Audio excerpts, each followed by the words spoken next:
अस्मद्गुरुभ्यो नमः।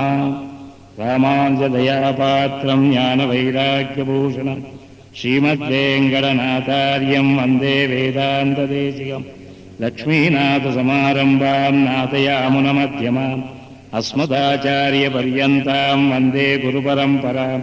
यो नित्यमच्युतपदाम्बुजयुग्मरुग्म व्यामोहदस्तैतराणि तृणाय मेने अस्मद्गुरोर्भगवतोऽस्य दयेकसिन्धोः रामानुजस्य चरणौ शरणं प्रपद्ये। मातापिता युवतयस्तनया विभूतिः सर्वं वदेव नियमेन मदन्वयानाम्।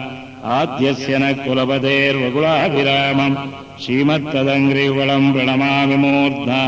भूतं सरस्य महदाह्वयपट्टनाथ श्रीभक्तिसारकुलशेखरयोगिवाहान् भक्ताङ्गरेणुपरकालयतीन्द्रमिश्रान् श्रीमत्पराङ्कुशमुनिं प्रणतोऽस्मि नित्यम्।